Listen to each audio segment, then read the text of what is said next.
Booker T. Washington. We hear his name during Black History Month. We know that schools and places and streets are often named after Booker T. Washington, but who really was BTW?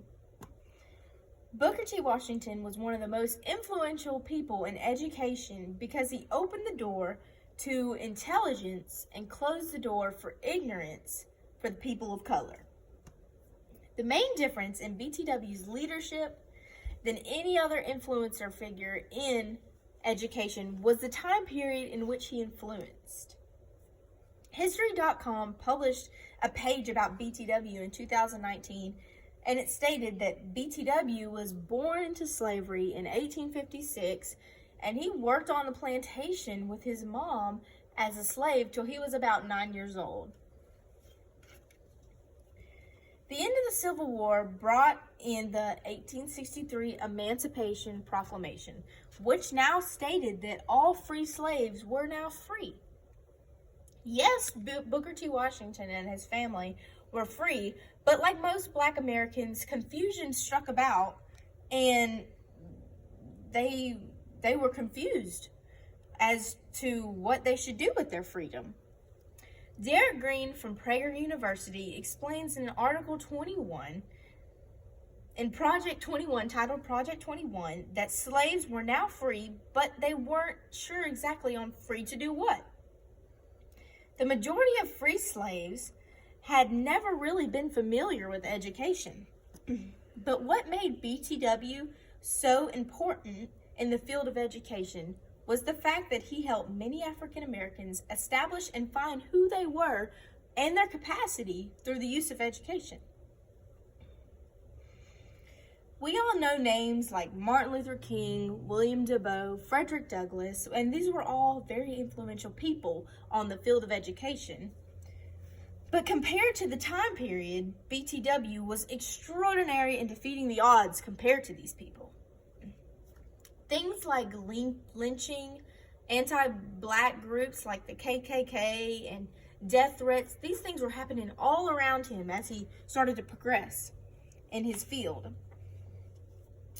An article titled BTW, published by the Constitutional Rights Foundation, states that no matter what, he still publicly spoke out about the evils against segregation, discrimination, the lynching, and discrimination in voting. BTW believed that former slaves needed to be lifted out of the pit of ignorance. He understood that people of color lacked knowledge and an education for the time period. Forrest W. Parkway, from the textbook Becoming a Teacher, published by Pearson Education in 2020, stated that Washington had a steadfast belief that education could improve the lives of Black Americans just as it had for white Americans. Tuskegee University.com describes a monument tribute for BTW that stands in the center of the campus, and the monument is titled, Lifting the Veil. The inscription at the base of the monument literally said, Washington lifted the veil of ignorance from his people and pointed the way to progress through education and industry. History.com also stated that BTW's transformation happened when he was working in a coal mine as a teenager, and he overheard two co-workers talking about Hampton University. Hampton University was one of the country's only institutes that offered education for former slaves at the time period. And I know we've all heard the song, I'm Gonna Be by the Imposters. I would walk 500 miles.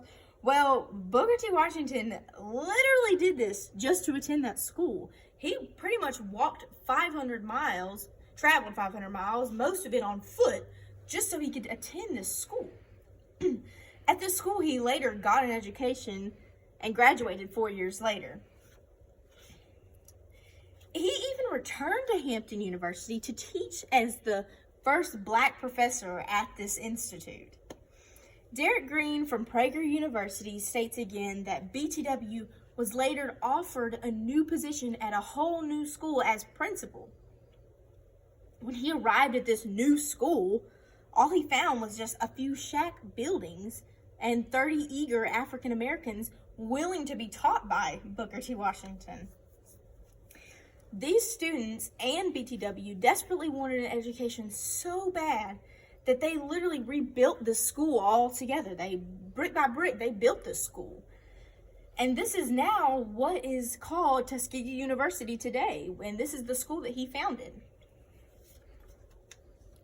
The Constitutional Rights Foundation states in an article titled Booker T. Washington that Tuskegee became a powerhouse for African American education and influence. Through this school, Washington raised up leaders who expanded on his work of education and work for people of color to receive an education. William DeBow actually attended this school as a student of BTW, and William DeBow later went on to become the founder of the NAACP and the first black man to receive a PhD.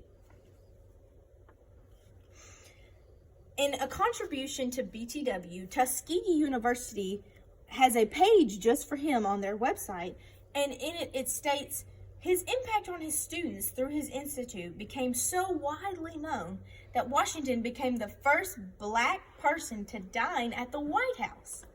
And he was there on invitation of President Theodore Roosevelt. BTW's impact on the field of education is what led to milestones for equal opportunity for people in education, for people of color. Washington showed that oppressed people could advance through education. Imagine what today would have been like if people like BTW didn't stand in the gap for education, for equal rights of education.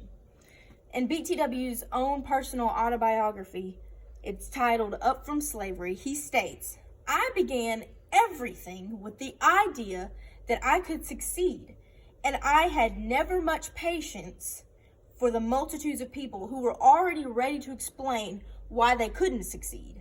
This just shows you right there that his own idea of personal succession in education was unmeasurable. And this is what led to his contribution to the field of education and made it unstoppable.